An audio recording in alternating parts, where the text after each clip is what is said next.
and welcome to Page Turners, a bookish podcast. Each week we choose a different book and then we come together and we talk about it. Just think of us as your book club Vikings, ready to pillage. You can read along each week and cheer when we get it right, which doesn't happen all that often, or boo us when it's all wrong. That's Amy. And that's Liv. Only just got through it. That's the power of editing. No one will ever know. Well, of course, we have to keep this bit in to keep it going, a bit of mystery for the podcast. Then what will have happened? Don't worry, guys. Nothing. That's what it was. It was dead time. Just dead silence. With Amy doing the charades. Yes. And then I didn't know which order it was supposed to be in, and I was like, I think you were supposed to boo before you cheered, but never mind. Anyway, how have you been? Yeah. Fine. Not bad. Trying to think the last time we would have recorded. It was our day? Was it our... It was our big day. It was our big day. Big girl day. And none of it's come out yet. We did, that was our... Wasn't it? We did Book Slumps. Because that came out just last week. Because I recorded Book Slumps and it had wine. Oh, we said, like, oh, we've had a couple of glasses of wine. Oh, well, there you go then, guys. Hold on to that content. So I don't actually know when that... No, God Killer's come out, of course. God Killer's come out, that's right. So we had Book Slumps come out today. Yes. No. Yes. It's good. God damn it. I don't even know what day it is. What is going on? It's like the thing is, we don't have a scheduled recording day, do we? So we have to kind of... We don't really have, like, every week, every Wednesday, we're going to be together. Yeah. It changes. I want to say maybe we should do that, but I'm not entirely sure that'll work. No, with the chaos that is my life anyway, probably not. But we can get there eventually. Yeah, how have you been? Yeah, not bad. We got the cases down from the loft. It's always the best part. I don't know. They're very empty. They're very empty, and it's quite unsettling. You got a list? Not yet. No. Are you a list person? Do you write a list? Oh, 100%. For those who don't know, who are listening, although I imagine a lot of you do because you're mostly our friends and family, Alex and I are going to Australia at the beginning of May, but we're leaving a week early because we've got a friend's wedding in the south, so we're going to stay with his mum and dad for a little bit, and then we're going to head off from there. Drop the dog off at a dog sitter. Oh, is your mum and dad not looking after the dog? No, not that long. It would be a bit too long for her to be with them, so we've paid an excessive amount of money for a dog sitter to do it. Oh, and will she stay here? No, she'll come down south because we'd have to leave her for even longer. Right, okay. So we found a dog sitter near Alex's parents, so that at least if something goes wrong, she'll be looked after. You know, they'll be there as an emergency. Yeah, but hopefully nothing goes wrong. No. But yeah, no. Actually, I mean, we do have a bit of news, don't we? That we can share, like me and you. We can. Existing outside of this room. We've been making friends. We're making some bookish friends. Yay! The lovely ladies over on a pod of Smut and Wingspan. Nice. Thank you. Yeah. Nailed it. Yeah. First try. And no one will ever be able to prove otherwise. B and Sam are similar to us. They are a duo, and they talk about books. Yep. And smut. And smut. And Wingspan. Yeah. Everyone's favourite things. Yeah. Well, yeah, definitely. They're great. You should go and check them out. They are on all of your podcast providers. So all the biggies. All the biggies. Okay. And all the littlies. Okay. But they're great. They've started off by doing the Sarah J Maas books. Then they've ranked the Sarah J Maas men. Yeah, it's a great episode. Then they've ranked the Sarah J Maas women. And now they've done the first two books with by Rebecca Yaros, Fourth Wing and Iron Flame. Yeah, I've listened to Fourth Wing. Not Iron Flame because I haven't finished it yet. I haven't read either of the books, so I have not. Similar to us, they do spoilers, so be careful if you have not read. But they're great. They're really funny. They have a great dynamic together. And I think it's fair to say that if you like the content that we put out there, you're gonna like those guys as well. 100%. So yeah, strong recommendation. Go and listen. Go and find them on Book Talk, Bookstagram. They're everywhere. They are everywhere. Yeah, they're like a bad smell, just like us. Yeah. And they'll appreciate that compliment, hopefully. Please don't cancel us, guys. And actual fact, after we've recorded this episode, we're going to go on and do a little collab with them. I'm so excited. Yeah, they invited us to come in because they realised we were both reading A Fate Inked in Blood. And yeah, they invited us on. Yeah, can't wait.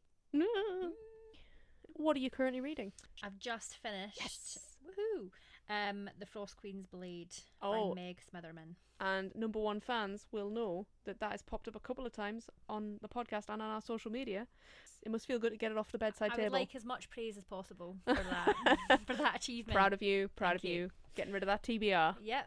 Yeah. No. Good. Good. Yeah. I mean, I wouldn't say it's one of the ones that I'm going to be ranting and raving about and telling everybody to read, but it's a solid 3 stars, and I had a good time with it. Mm-hmm. Yeah. What about you? I've just finished Sunbringer by Hannah Kaner. Oh my god. Giving nothing away. Okay. No, please don't, because I no. know we've got a list, but that is very high up for me. Yeah. I just couldn't not after we read Godkiller. We have been so fortunate though, because we have, well, maybe unfortunate in some ways, but we have had so many books where we've read the first of the series, and then we have both been like, we need to read the next one. 100%. Yeah. I mean, Black Sun. Oh, of course. I feel like we mention it every single episode. But I feel like we're waiting maybe to read that together. Yes, I would like to read it together. But you loved it. It was definitely, it is longer, so answering some questions that perhaps we brought up in the first one, it is longer. It's over 300. I can't tell you exactly, but I'd say it's about, it feels longer as well. Ooh. We get an extra POV. Ooh, so good. Yeah, I was all in good faith, what I'm saying here, all in good nature. I was very annoyed with Hannah for an awful lot of the book. Ooh. But then everything's okay now. Yeah, you sent me two photographs to sum it up. 2 reaction photographs, and that Yeah. was just 96% and 97%. Oh, wow. Oh, very excited about it. Did it meet all your expectations, or did it maybe meet expectations that you didn't know you had? Yeah, the second one for sure. cool. I never go into a middle of a trilogy book thinking of it positively, No. and that is obviously the downfall of me sometimes, because sometimes I'm proven completely wrong, and in this instance I was proven wrong. What I would say is the first one was jam-packed. The second, just as much stuff happened, but I did feel it felt like a longer book, but not necessarily in a negative way. And did you feel that the character development continued? Yeah. Oh. For sure with some of ours. I definitely think one of our characters does go through some character development, but they have had a lot of character development in the first book. Okay. So And maybe the focus shifts a bit. The focus does shift, Yeah. but Okay. really well. Okay. Oh, great. Oh, so excited for you to read it. High praise. Oh. Very excited. Is it time? It's time. All right, Amy. Tell the people what we read this week. I'm sure it's not one that's going to come to you as a surprise, or I'm sure you might have already stumbled across it. But it is A Fate Inked in Blood by Danielle L Jensen. I needed the siren there, but I was like, no, that's reserved only for Hannah. Some eagle-eyed listeners might remember that Amy mentioned this as a book she was currently reading a few weeks ago. Can confirm we had not decided that was a podcast book while Amy was reading it, but I think you loved it, so I loved it. it was very much like we should do this book. Yeah, I think I got to about I think when we spoke about that the first time around, I was maybe 30% of the way in, so Yeah. it was a significant amount finished, and I did stop and think, okay, this could potentially be a really good one to talk about on the pod. And here we are, and here it is. Mhm. Oh, so again, you might be thinking to yourself, lovely listeners, you might be thinking, guys, this is another fantasy. What? And we'll hold up our hands and say, sort of, yeah. Yeah. Yeah. Can we get away with that? We can absolutely get away with saying, no, guys, it's a romantasy. It's a romantasy. And we're back where we love to be. That's it, guys. And we are going to vary our genres, and we have been varying our genres, Yeah. but, we want you to know that you're always going to get us going back to fantasy, because it is what we both love. We do love it, and I think for us, we want to enjoy the podcast. We never want to feel that this is something that we have to force ourselves to do. Exactly. So you're going to get better reactions from us, better conversations if we're reading books that we can just love and 100%. sing the praises of. Yeah, we're never going to go out of our way to pick a book that's totally wrong for us. No. So, but hey, if you have any complaints, you can direct them to us and tell us what books you'd like to read, and if there's enough outcry, we'll read a book Oh yeah. that you would like us to read, as long as it's not boring. Yeah. Please avoid any boring books. Please avoid any books of the non-fiction nature. Oh no. Or literary fiction. Oh no, we're not We're not highbrow for that. Nah. Not highbrow enough. We're just going to ignore your request. So. Oh, Amy, I've forgotten what the name of the country is. Do we ever find out what the name of the land is? Mm-hmm. We do. Interesting, yes. We're so involved, guys. Such a researched podcast. Well, to be fair, this is not your fault because there's no map. Oh, Come well. on. We had so much map love last week. Mm-hmm. No, there is no map, but do you know what? Let's get out the way. We all know Danielle L Jensen from reading The Bridge Kingdom duology. Well, now it's a trilogy. Is it a quad now? It's a quad, and I have to be honest, I haven't read the second two. No, neither have I. Okay, that's fine. I don't care about them. No offense, Danielle. I'm sorry. I care about the first two, and that's it. Yeah. So Bridge Kingdom, you love it, I love it, the whole world loves it, let's all be honest. It was a self-published book, and then they were picked up. It was a phenomenon, wasn't it? It kind of went from... I actually think it's maybe been around a lot longer than people realised. For sure. Certainly longer than I realised, because I read both of them in 2 days. I did exactly the same, but Yeah. I read them in this house, so that means I read them post-2020. Oh, I read them in Guernsey, so I read them in, I would say about 2019. Oh, look at us, Yeah. being able to decipher when we read books by which houses we lived Exactly. That sounds a lot more sort of got our life together than we perhaps do. A lot more exotic life than we have. Like what location was I in when I read that book? Oh, when I summoned in Milan that one time. Yeah, no. Which of my houses was I in? No, I just moved around a lot. So it had, I want to say, did it have like a kind of lockdown type? I'm not entirely sure. Do you know what? Let's have a look. Was that when it kind of came into... Because when it came into the spotlight, I think I definitely think a couple of companies did a load of special editions, and that potentially put it back into the interest of the book community. Yeah. God, I got through that and just managed to say that. Okay, so it was published. It was first published in 2018. Okay, oh well then, we read it quite soon. And then the sequel was published in 2020. So that's a lie then. So we all must have read it in 2020. Yeah, I did read it in 2020. Yeah, no, but I mean I must have. Oh, liar! Yeah, so Liar! it must have been 2020 I read it. Okay, that's fine, because I did read it. I didn't wait for the sequel. No, neither did I. I jumped straight in. Number 3 is The Inadequate Heir. There's a 3.5, The Calm Before the Storm. Ooh. And there's The Endless War, which came out just last year. Okay. Oh, The Calm Before the Storm looks like is 6 chapters of extra content that take place after the events of The Traitor Queen and The Inadequate Heir. Yes, because they run side by side. I knew that. Yeah, Lara. It's got Lara and Aaron Oh, in it. Are we saying Aaron? It is. Yeah, Aaron. It's not a Wren. No, I always said Aaron. Sorry, guys. We're not here to talk about the Bridge Kingdom, but there is a link because we both love the Bridge Kingdom. And, you know, that has a map. Yeah, so we both love the Bridge Kingdom, so we both came in with a couple of some preconceptions.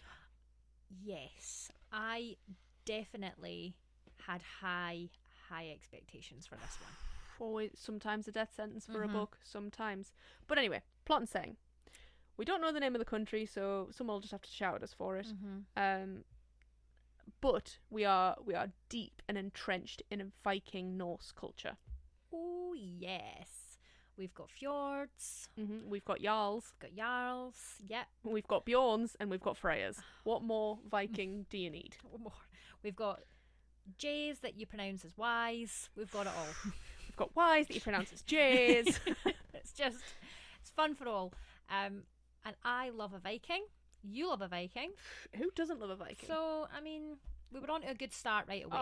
Fantasy, romance, Vikings. That's all you would need to do to pitch this book. And I do feel like it lives up to that. Oh yeah, definitely. It's a strong contender in that category. For sure. So, as the resident expert on setting in this small room of the two of us, how did you feel? Because I felt like there wasn't a lot of setting. We were shoved straight in, and it was a lot of assumptions as to where we thought we were. Yeah. It suffered for me not having a map. Because I do like to go back and have an idea of where we are, and we did do a bit of a quest travelling around.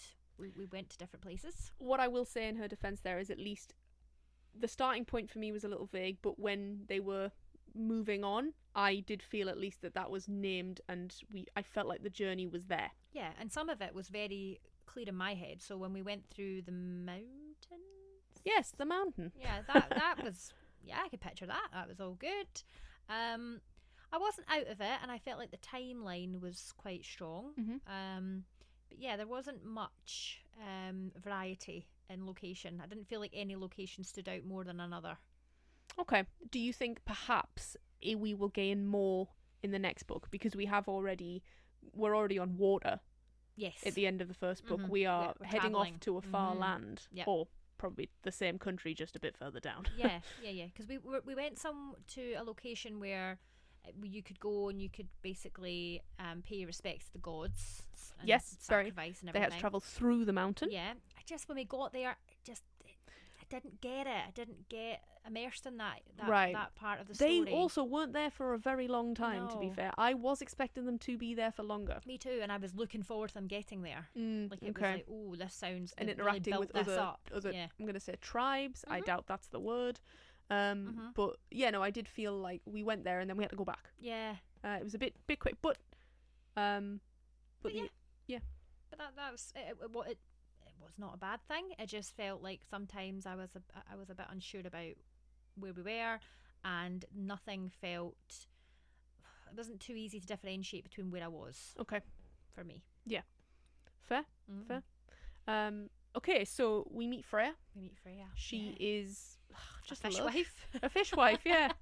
She's a wife who gets fish. Mhm. And she is already married to Yep. a heinous bastard. Oh, aren't they always? Yeah. So she was married off to someone who, An unfated.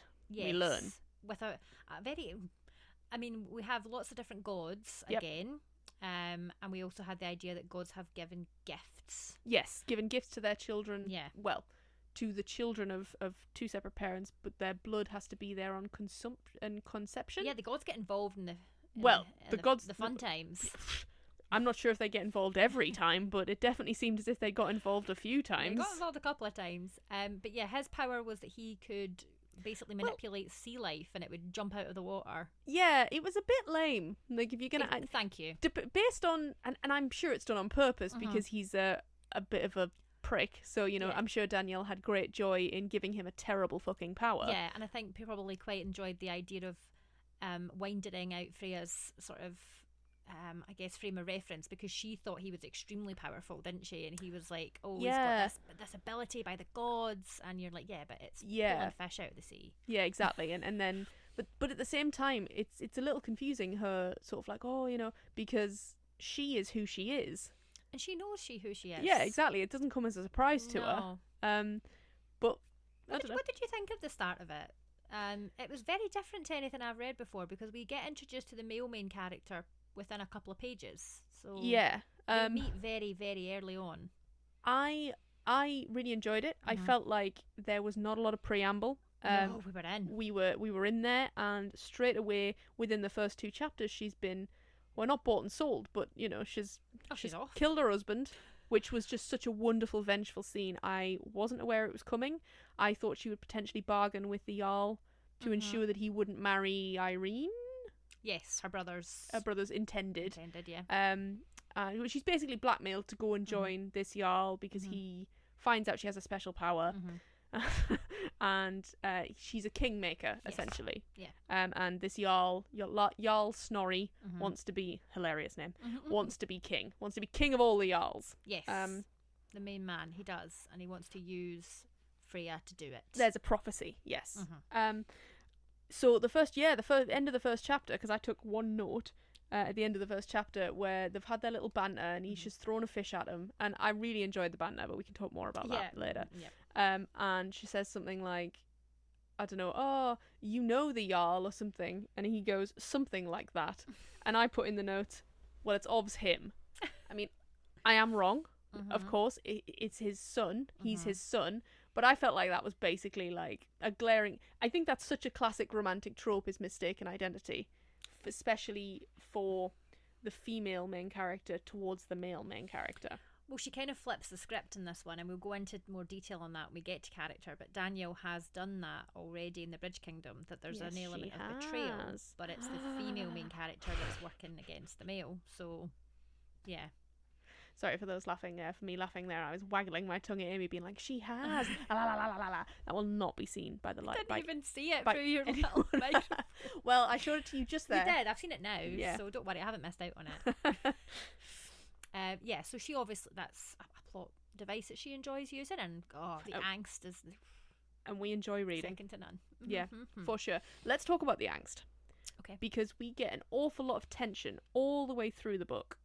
Yeah, because we have a forbidden romance. Yes, so to ensure that she is under Jarl Snorri's command, or, you know, there's a particular phrase they use in the book that I don't quite remember, but I'm sure if you're listening, whoever's listening to it, that you're shouting at me right now what it is, and that's fine. Thank you. But it hasn't come to me. But essentially, he marries her to keep her under his command, to be the one that guides her, essentially. And the prophecy says that whoever guides her, or whatever word people are screaming at themselves right now, is the one who will be king. Yes. And we all know that to be that the prophecy has been mistakenly interpreted, and we mean Bjorn. Yeah. Let's all be perfectly honest. Bjorn and Freya are endgame. Yes. Yeah, I don't think there's any doubt there. No. Whatsoever. Despite the betrayals, endgame. Which, again, let's talk about this. Like, I don't think, most of these notes that I've taken, they are a bit sassy, I'll say it. But they're sassy in a sense of, like, I know what's coming. Okay. And none of it was spoiled for me. No, nor me. No, yeah, so I don't know when we want to talk about each section, but I knew his mum was alive. Oh, what did I write? Yeah. I mean, it's quite late, to be fair. I mean, I'd figured she was alive when there was a person in a hood, or when it was whoever did the spell. I think when he said he went to see a seer, and then he didn't specify which one or who it was. That's pretty much halfway through. That's when they go up to the Mountain Kingdom, etc. I thought, well, we know his mum's a seer, and we don't really know if she's 100% dead. That's it. You see, so, nobody, no death. That's it. But yeah, just on chapter 33, she built this, and I was like, 'cause she ain't dead. Like, yeah, exactly. But again, didn't ruin it for me. No, Didn't ruin the reveal. Not at all. What I liked about the reveal is he tells her she's not dead. Yeah. And there's almost a moment where I think to myself, wait, did she just assume she was dead this whole time? But I do think he leans into the fact. He leans into it. He talks about the fact that she was in this horrendous fire. Yes. So I think the assumption there is that she died in the fire. He never states the fact that, oh, I'm so glad she survived. No. You'd be good to meet her one day. Like, no. But, yes.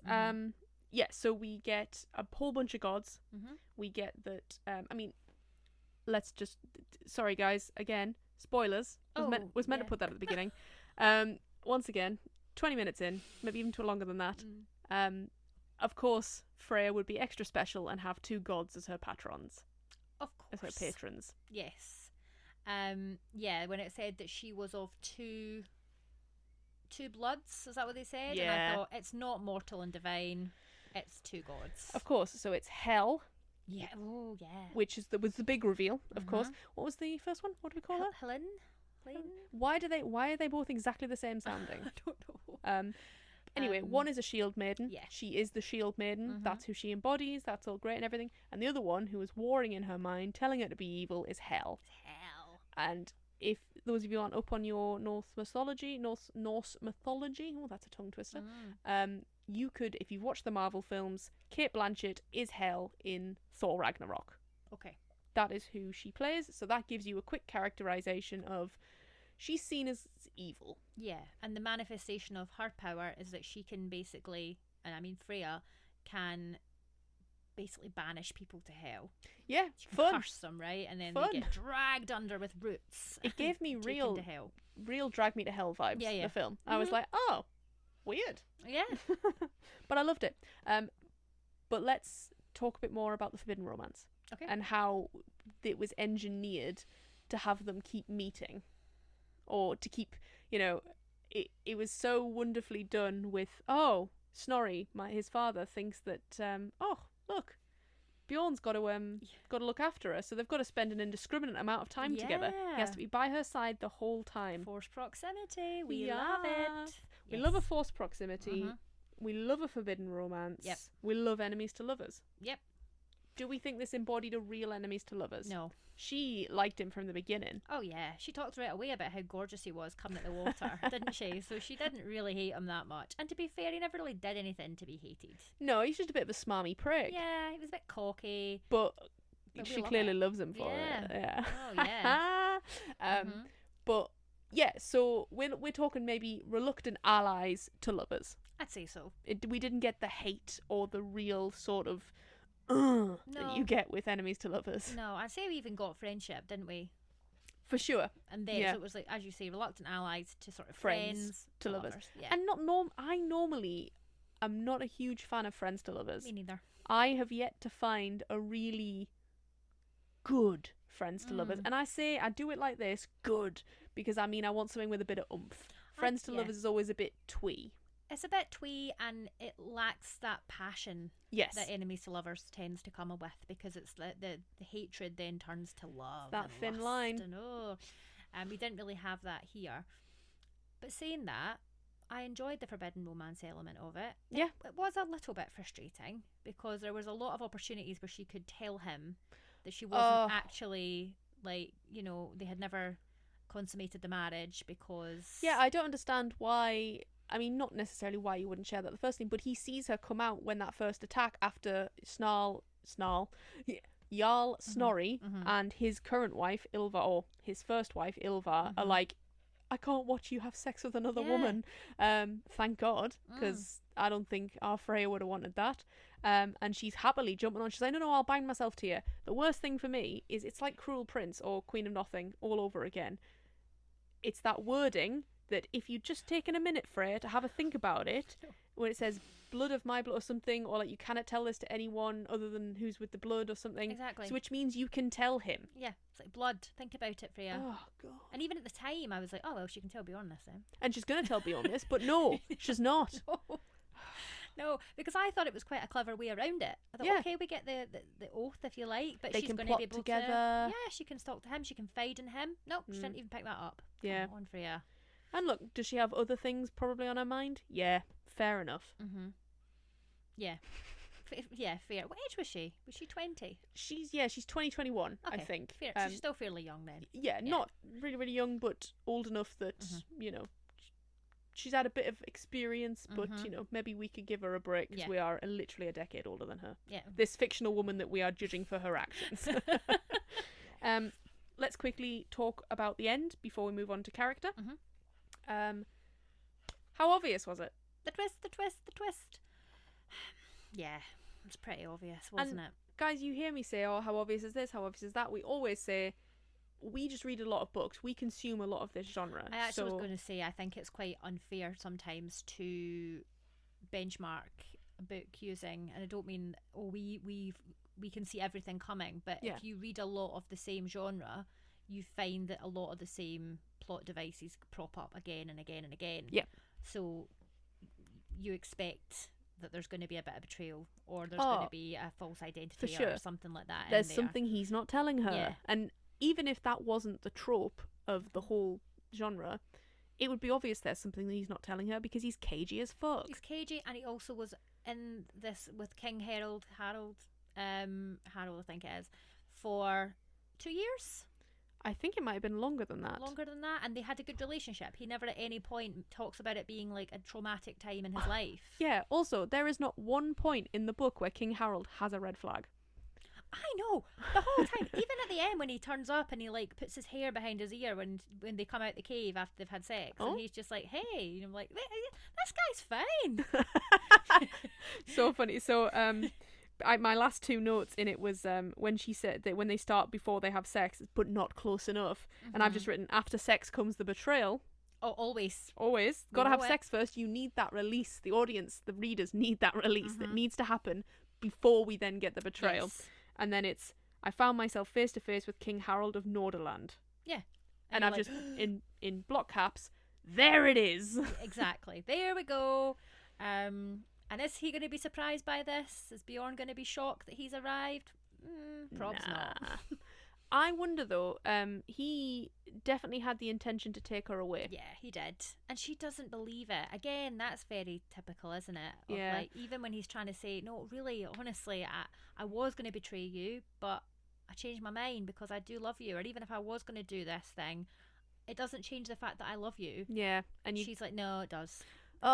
It's so good. We love it so much. We're gonna get the next book. She's gonna need a couple of chapters to cool down, but she's gonna realize that King Harold is the good guy, Of course, and that he's been misaligned as something or other. Blah blah blah. Yep. And Bjorn's gonna make it up to her, and they're gonna fall back in love again. Because and to be honest, I have to admit, I thought Ylva, Snorri's wife, had been the one to attempt to kill Bjorn's mum. Okay. But obviously it's Snorri, and that little Bjorn sees that when he's younger, and he's like, "Oh, it's Dad." Yeah. And that's like, "Oh my God," Did you think it was Ylva who Harold was talking to?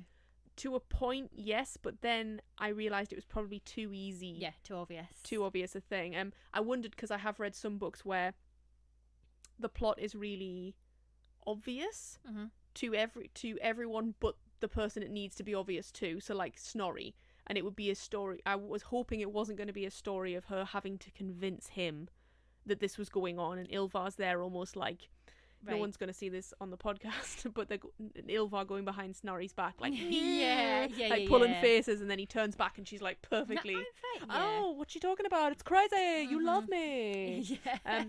Although I will admit, despite the fact that Ylva and Snorri, I mean, Ylva definitely came across as more of a villain than I think she is, but I fucking respect their relationship. Oh yeah. I mean, bound to each other for sure, and she's a queen. I don't really hate Ylva. I did for a while, but then I didn't. Yeah.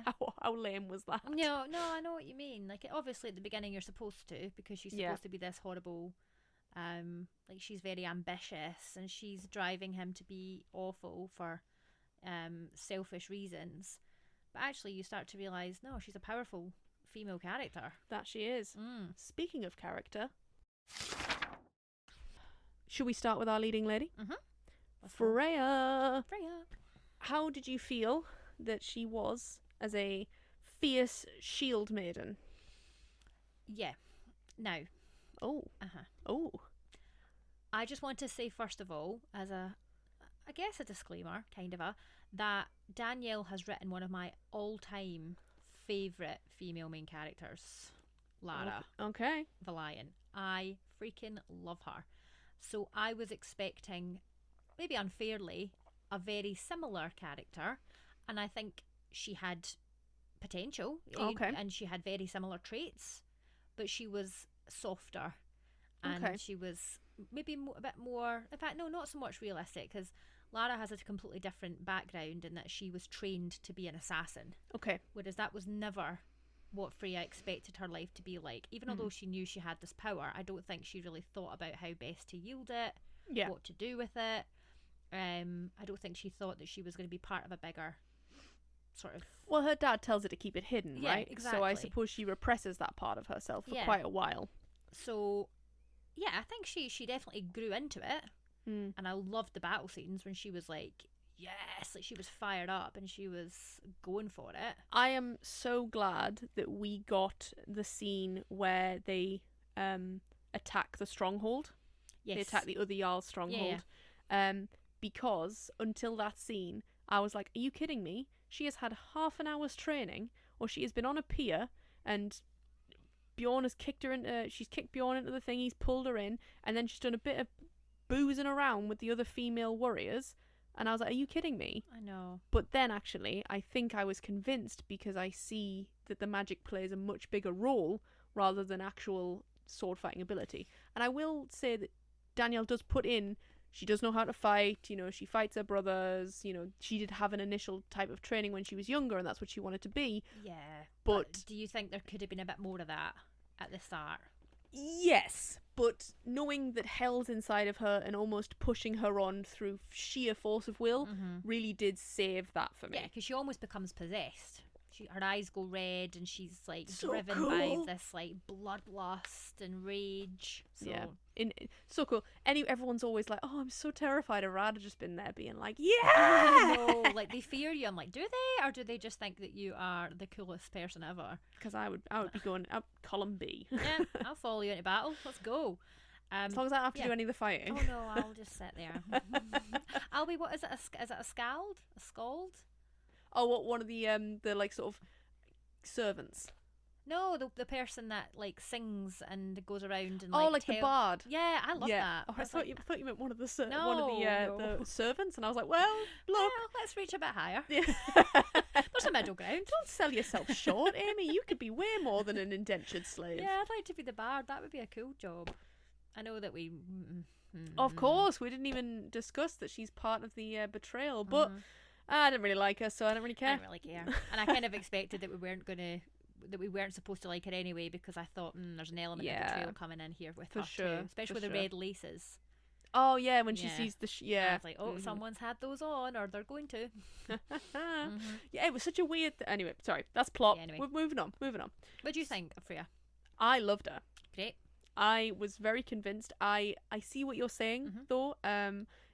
I'm glad that she's different to Lara. Me too. At least. Yeah. But I can understand with you going in being like, yes, it's Bridge Kingdom Part 2, bitches. Yeah, and because it was Vikings, I was like, Yeah. oh. But you know what? That would have been quite easy for Danielle to write. Yeah. And actually having a bit more vulnerability and that more of that journey of becoming a warrior rather than already knowing everything and being amazing at it was really interesting to read. Yeah, no. I think it was very nice because obviously it's something she's always wanted to do. It was Freya's dream to be what she's doing, and now she's there. It was really nice watching her not want it. I like that because people were a bit like, well, this is what you always wanted. Why are you upset about it? Exactly.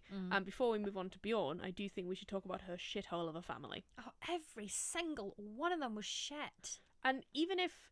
I don't even think this is an opinion that wasn't shared by Freya. Like, no. She clearly, when Irene comes to see her, I'm sorry if we're completely giving her name. Oh, I also do have to apologise because you were correct last episode, or sorry, Gone Godkiller. I mixed up the blacksmith from Godkiller. It is Yathor. Yathor is the blacksmith. Okay. And Tell is the scholar. Oh, well. We get things wrong, We guys. get things wrong. And That's by why we asked you to tell us. And by we, I mean me. There's been plenty of opportunities, but I've got things wrong too. Don't worry. Yeah, but her brother is an absolute piece of shit. Yes, and when Irene comes and says, thank you so much, and she was hoping that she'd be saying, I would really like you not to have to do this, and it always seems, many times I suspect through many other fantasy novels, that our main character has sacrificed so much for her family and for, and it's brought her nothing but misery, yet, but then do you feel like that makes the male main character so much, do you think it's a plot device that makes the male main character so much better? Yeah, I think sometimes it's like their bar's so low. Yeah. Not to say that these male main characters aren't, total green flags across the board. Yeah. Not all the time, but a lot of the time. But I do think sometimes they are very vulnerable, these characters. They don't really have anyone else that they can trust. They don't have a strong family. Yeah. The relationships with their family, sorry. So yeah, sometimes it does feel a bit cheap, doesn't it? When every single person that you knew before you went on this journey is just a horrible dick. Like, really, everyone. Every single one of them. Nobody can be trusted. They've not met anyone nice in their whole life.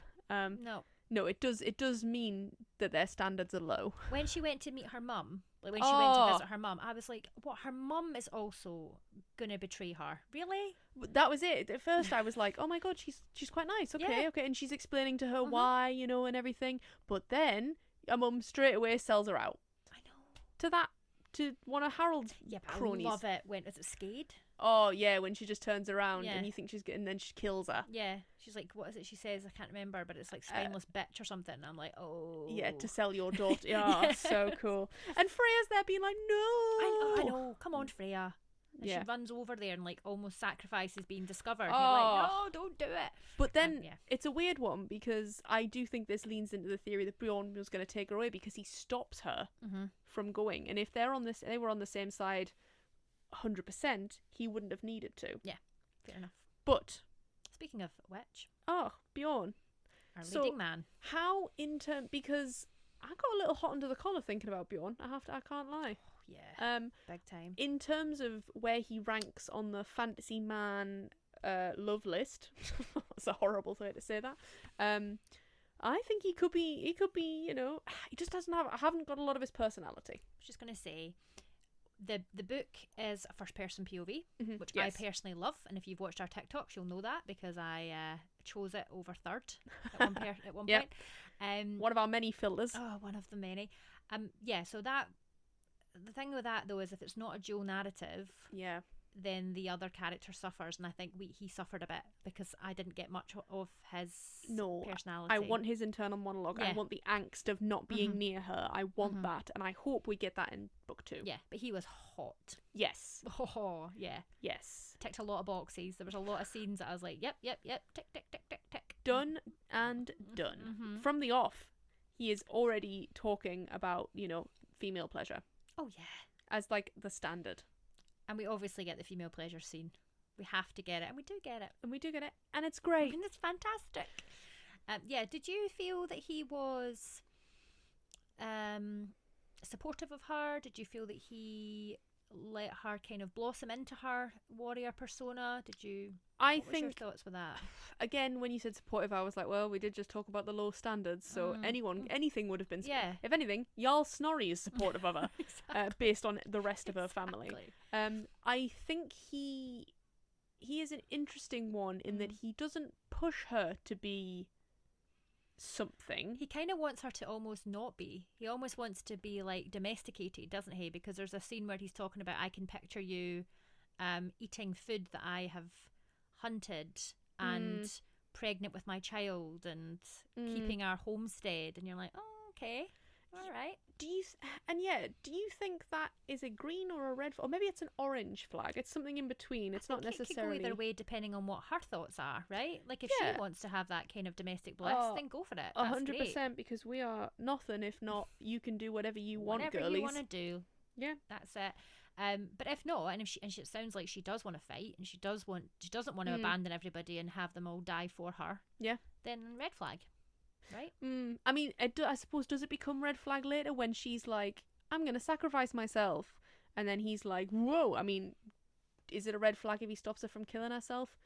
It kind of did frustrate me a little bit though, because she wanted to do it for herself to have that what is it, the control of her own fate. Yeah. And she gets to make her own destiny. Yeah. And then he kind of takes that away from her almost and is like, no, we've faked our own death now, we can go and run away together. Almost showing that she isn't unfated. Yeah. In a way, the whole thing of the gods' children is that they are known as the unfated, which I felt they said it many, many times in the books, but I looked before, they only say it 13 times, which, to be fair, it's not that long of a book. It is quite a lot. You are unfated. Bjorn was unfated. We are unfated. But and then we're supposed to believe that the rest of the plebs are just, their paths have already been set. Yeah, so don't even try. But I do think a major don't even try. Don't bother. I do think a major theme of the book is ultimately Freya is unfated, yet everybody else controls her fate. And that is the moment, you're right, where she's like, I'm going to throw myself off this waterfall. Yeah, the waterfall. Or they end up falling off a waterfall.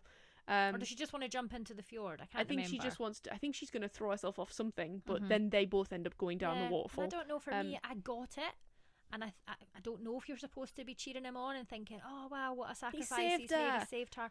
But then I did feel like you kind of took that choice away again. Yeah, for sure. And you almost paint yourself as if you're not that guy. Yeah. But you know, bit of a hero complex coming in where he's thinking, "I've got to save her," you know, that sort of thing. And maybe love for her makes him a worse character.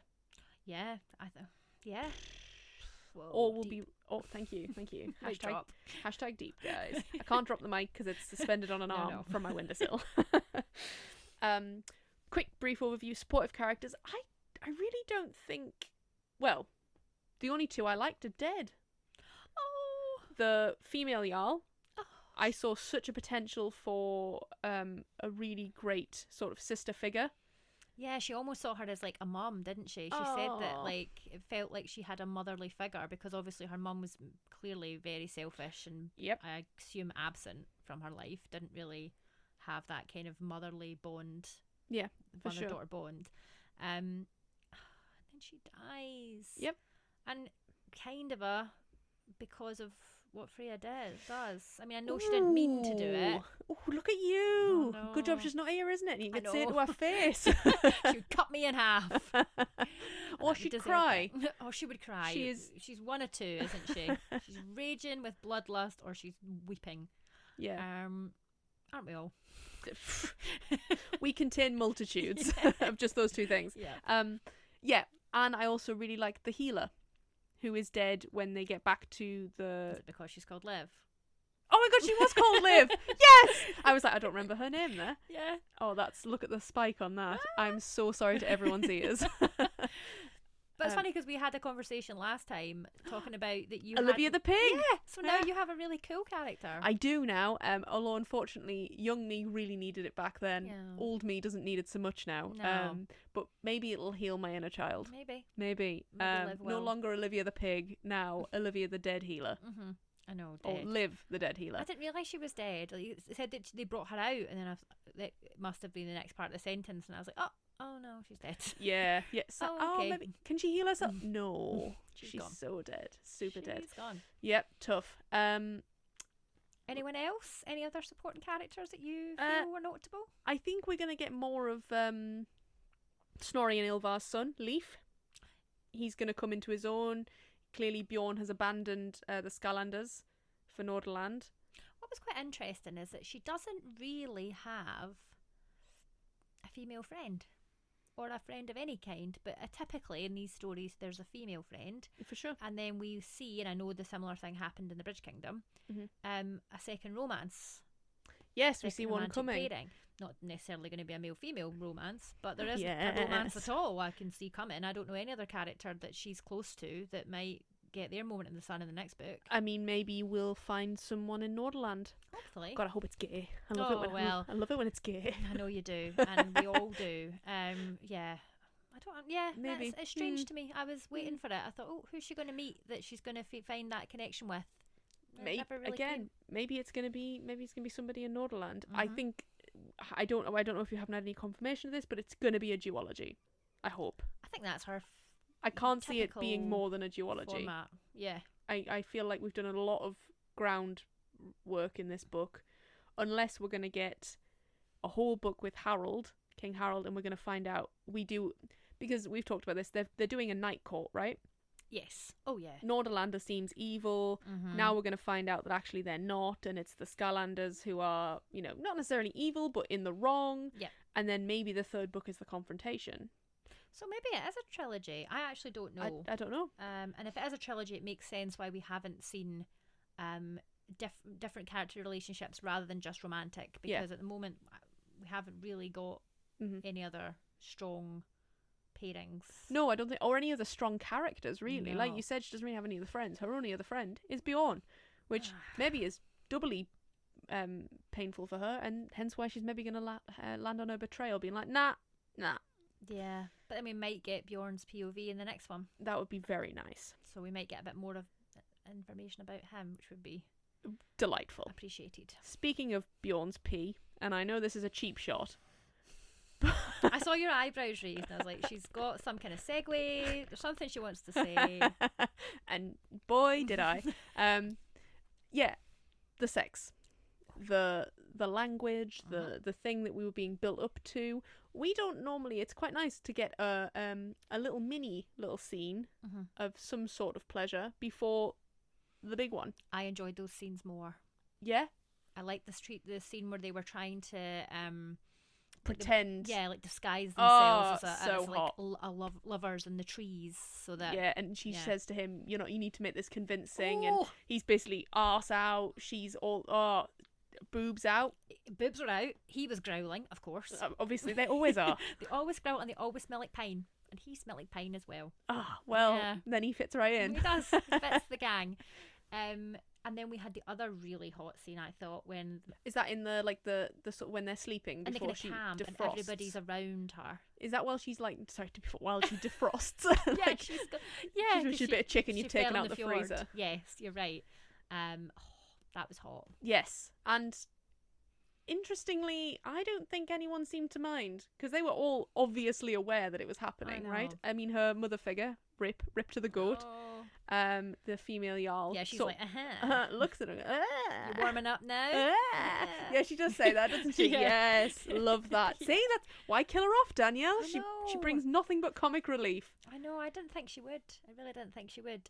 What about the full on? Because we get the typical. Yeah, in third a cave, act, obviously. In a cave, sex scene. But there's a small little hot tub in there, which is really nice. I know, it's a nice little setup, isn't it? Clearly a spring, guys. I know that it's not a hot tub. Yeah. You had to just Yeah, I just put that in there. I just didn't want anyone actually thinking I No. thought it was a hot tub. Fair enough. What did you think? Was it doing that thing?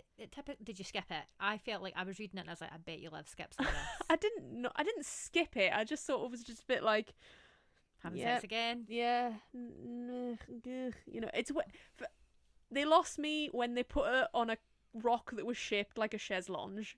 Oh, I know. Yeah. I forgot about that. Just have sex in the pool. I know, like, the pool's right or there. just on top of the pool, like just at the the cusp side. of the pool or something. Like, you don't have to make a couch out of rock. I know. Like, I know, a rock couch. It's not the Flintstones. No. She also describes at one point that she strokes him from the root to the tip. Oh, well, I definitely did skip it because I missed that. And that made me go, oh, goodness, the root. Oh, the very, very bottom bit. She was making sure she was right in there. Gosh, we are filming this. I need to be careful what I'm doing with my hands. But yeah, no, it was quite lackluster. I think you and we enjoy the build up more than we enjoy the shebang. I think so, and I think once the shebang happens, you don't need it to happen again right after it, which is a bit of a trope, right? That they wake up the next morning and instantly, as you said before, sometimes he's still inside her, and then he gets hard again right away, and it's like round 2. Yeah, ding ding ding. I mean, at the very least, we know Freya's not a virgin, and she's not like. There's not even any. At least, the reason that they do it again the next morning, and we're like, oh, she's not even sore. She's a none of that. Thankfully, that is paved over. No. Smashing, and I'm really glad there was no virgin trope or anything like that. But look, again, standards are low. Exactly. We've discussed this whole way through. Exactly. We don't know much about. Is it Vrygei? Is that her husband? Who cares what he's called? Yeah, we don't know much about him, but I'm assuming. Well, they do say she's never had an orgasm from him, and he basically just took her like a horse the first time. From behind. Yeah. Yeah. Wrong. Gross. He deserved to die. He did. And he did die tremendously well. I loved it. In fire, as he should. Final thoughts. Well, overall, I think really good. I think we were potentially put off. Yeah. No? Potentially misled. I think our standards were perhaps. It was unfair how high they were. Yes. I mean, look. Is it Danielle's fault because she put out almost a perfect, flawless duology with the Bridge Kingdom? Yeah. Yes, it is her fault. Yeah, and I think we almost have to look at this book as a separate thing. Yeah, it's difficult, isn't it? One of you've got a favourite author, just in general, and they write a book and it's maybe not as compelling, or but I suppose it depends when you find it, right? Yeah. Bridge Kingdom we read 4 years ago.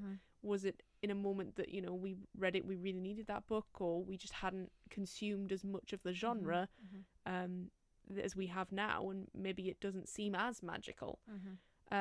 But I think one of my friends was like, oh, I need someone to read this with. I think she put it on her story on Instagram and was like, I need someone to read this with. It's incredible, 5 stars, 5.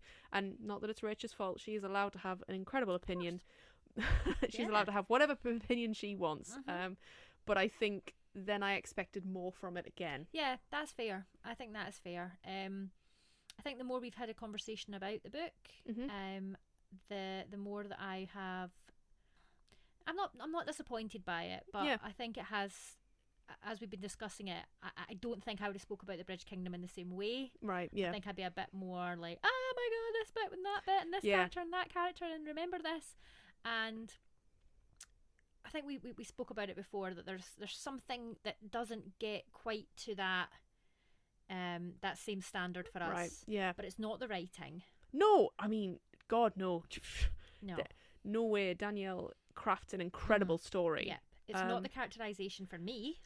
I wonder whether it's the lack of secondary characters. That's the only thing I think that it could possibly be, purely because we've got Freya and Bjorn and they're very fleshed out, but then we discussed the wanting a Bjorn POV in the second book. I think that would really lift it. I think it would lift it, and I think having Freya having some other friends. Oh God, someone else, so that Bjorn's not her best friend and her love interest, and everything that she cares about is wrapped up in one person. Yeah. That makes her quite hard to kind of identify with. Very true. I also think Freya is carrying an awful lot of the female banter, female language on her back. There's not, like you said, if she had friends, they'd be able to be another element of femininity there, of like, femininity's not the word, but like you'd get your sassy, your sassy sidekicks. Yeah. And that's what I want. Yeah. And she did have quite a bit of sass. The banter between the two of them. I know you don't like that word, but it's a hard. I just said it myself, so I can't be that picky. It's a difficult one to think of a different word for. But I want her to have banter with somebody else other than him. Me too. That's it. Like, it can't all just be him. No, and there's nobody really that she has a connection with anywhere close to the same depth as Bjorn. No, as we discussed, Snorri's an ideal candidate if he isn't deciding to use her for his own means. But yeah, I think, hey, it was still a great book. Yep.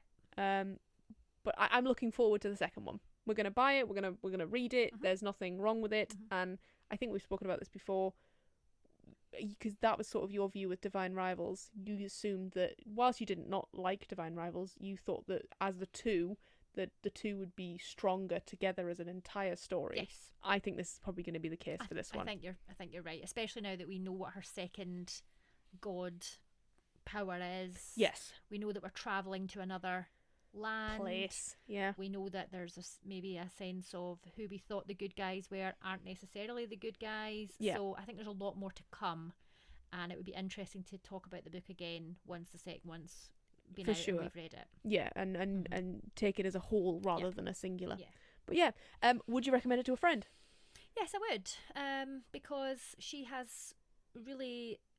done something really good. I think the fact that even though she's, quite entrenched in fantasy, and she's written that really successful fantasy romance duology, she's went for something really quite different. Nice. I know there's still obviously fantasy elements in it, but I think the Viking setting was great. Yeah, it's definitely a not an extreme take, but a while away from what we know, and that's great. That can only be good, right? Exactly. And I would recommend Danielle L Jensen's writing to everyone. Yeah. People in the street. Yeah, people that don't ask. She's a fantastic writer. Yeah, she really is. Yeah. I agree. I think it was great. If you want to read something similar, you can read A Sky in the Deep by Adrienne Young. That is a standalone Viking female character. Really good. Or you can read Shielded by Kaelin Flanders. That again is female main character, Vikings, like all three give off the same sort of vibes. Do it. Brilliant. And if you've never read Danielle L Jensen, then read The Bridge Kingdom. Yeah, do The Bridge Kingdom. You won't be disappointed. You will not be, especially the first two. Yeah. I can't speak for 3 and 4. No, me either, but that's what I'm saying. The first two, even if Yeah. people have read 3 and 4, I do think the first two come out as like, mwah, Epic. Chef kiss. Yeah. Absolutely. Really, really epic, and a masterclass in fantasy romance. Oh, look at that. I know. That's going on Danielle L Jensen's next blurb. Anyway, thank you so much for listening, guys. Next week, we are giving you another mini-sode. Woo! Woo! We're getting into them a bit more regularly now, and so it'll be around the phenomenon that is Book Talk and Bookstagram. So tune in for, I don't know, I imagine half an hour of us waffling on about shite. Yeah. I mean, they're very loosely titled, these minisodes. Yeah, we love a tangent. We do. And do we want to maybe give a bit of a sneaky peek as to what we're doing the week after? Absolutely. So we're reading now. Oh, of course. Poster Girl by Veronica Roth. Oh, a dystopian of all name things. you might recognise. I know, from the Divergent series. A very popular dystopian romance. And one of my all-time favourite books, not the Divergent series, but Chosen Ones. Oh, right, okay. I'm pointing at it. No one else can see, but I'm pointing at it. I can see it. Yeah. It is a standalone, and it follows the story of the Chosen Ones after they've defeated the bad guy and how fucked up they are. Great. It's incredible. But I'm really excited for Veronica Roth. And dystopian. Oh, yeah. I mean, yeah. I always forget how much I enjoy dystopian fantasy until I'm back into it. I don't read enough of it. No, agreed.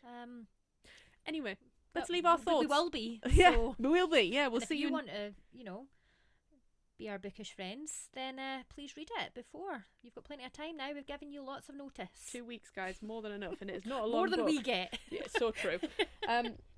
Anyway, guys, quick admin. Follow us on Page Turners Pod on both Instagram and Book Talk. We have a Patreon. You can find us via a link in our link tree in Instagram. You can find us if you type in Page Turners a Bookish Podcast Patreon into Google, I'm sure, because as we know, Patreon search terms are terrible.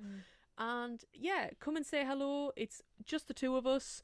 We do our best, and it's always us you're talking to. Yeah. And we love to hear from every single comment we ever get. We screenshot pretty much and show each other it. We do, yes, no, yeah, 100%. So it's always appreciated. So We are. Please do get in touch.